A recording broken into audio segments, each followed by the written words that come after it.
Hi guys! For today's video ay magluluto tayo ng adobong manok na may itlog. Alam ko yung iba dyan sinasabi nila na adobong manok lang naman yan, nilagyan ng itlog na. Meron ako ditong nilagang itlog, binalatan ko na. At meron din ako ditong pakpak na manok, malinis na to. Nag-ready na rin ako dito ng 1/4 cup na suka. At 1/4 cup din ng soy sauce. Kuha na rin ako dito ng bawang at luya. Hindi ako dito gagamit ng sibuyas. Pwede kayong maglagay ng sibuyas. Sa ngayon, hindi muna ako dito gagamit ng sibuyas. Una na ilagay ang 1/4 cup na soy sauce. At sunod na ilagay ang 1/4 cup ng suka. Kailangan parehas lang ang sukat nito. Parang sa ganun ay walang lamangan. Maglagay na rin ako dito ng konting bawang at ng konting luya na rin para mas lalong mabango. Paghaluin lang ito ng mabuti. Sa ganun ay malagyan lahat ng soy sauce ang parte ng manok. Yan, paghaluin lang ng mabuti. Katapos ay ibababad ko lang ito ng mga ilang oras. Parang sa ganun ay manuot talaga yung lasa nito. Dahil umpisa na nga ang summer ngayon sa mga mag-outing dyan. Then yung itong baunin. Kung kayo ay nagbiyahe ay nakamarinated na. Katapos ay nagpainit lang ako ng mantika dito sa kawali. Ting mantika lang yung nilagay ko. Kung sa ganun ay hindi mamantika. Pag mainit na, iprito ang nilagang itlog. Ang kagandahan sa adobo na may itlog, ito ay pinrito muna natin yung itlog dahil mas lalong masarap ito. Tipong itlog pa lang ay adobo na.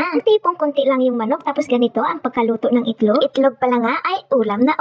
Ito ng ganito ang itlog. Hanggang sa tuluyan na mag golden brown. Kapag okay na, tanggalin lang muna ito saka itabi. Ayan, ang ganda ng kulay ng itlog. Para pag hinalo sa adobo ay hindi madurog itong itlog kapag nakaprito. Pagkatapos dito sa kawali na pinagprituhan ng itlog, nagisa lang ako dito ng bawang at ng luya. Ito ay pinagsabay ko na igisa yung bawang at luya. Kaya nang sinabi ko, pwede kayo maglagay dito ng sibuyas. Ang luya lang yung ginamit ko. Ang luya kasi ay nakakatulong para pangalis ng lansa. Sunod ko na dito na ginisa yung manok. Saka hinalo-halo ko lang muna ito. Hirap talagang mag-video kapag ikaw lang mag-isa, yung tipong wala kang tagahawak ng kamera kung saan pupunta yung kamera mo. Ganito rin ba kayo? Kung isang kamay mo, binibidyohan ka. Yung isang kamay mo, nagluluto. Lang na lang, gamitin na yung paa. Pero okay lang yan dahil matatapos rin naman tayo sa pagluluto habang nag-video. Yun nga lang. Pagkatapos mong mag-video, edit mo pa ito. Katapos mag-voice over ka pa. Tapos mali-mali pa. Ganito ka rin ba? Yung tipong nag-iisip ka pa, nagsasabihin. Tapos may mali. O, ulitin mo na naman. Yado na yata akong madaldal. Pag nagluluto. Na nga, pagkatapos ko nang maprito yung manok, sunod ko na nilagay yung itlog. Ay, hinalo-halo ko lang muna. Sa ganon ay maging malasa itong itlog. Yung lasa sa manok ay kumapit na rin dito sa itlog. At pagkatapos, sunod ko naman na nilagay yung pinagbabara ng manok. Sa ganon ay maging malasang malasa ito. And saka haluin lang ng konti. Yung tipong kulay pa lang ay napakasarap na at nakakatakam na. Katatakpan ko lang muna ito at hayaan na maluto. At eto na nga, medyo malambot na yung manok. Maglalagay lang ako dito ng pangpalasa. Sa inyo, kung ano ang gusto nyo na idagdag na pangpalasa. Hindi na nga pala ako dito nagdagdag pa ng tubig. Ginamit ko lang yung mismong pinagbabaran lang ng manok. Kaniluto ko lang sa mahinang apoy. Nang sa ganun ay hindi ito maubusan ng sabaw. Hindi rin marami yung sabaw, yung tama lang. Yung tipong may kunting sarsa lang. At hindi rin tuyo. Ayan, at okay na tong ating adobong manok na may itlog. At ready to serve na to. Maraming salamat sa mga nanood ng aking video hanggang sa matapos.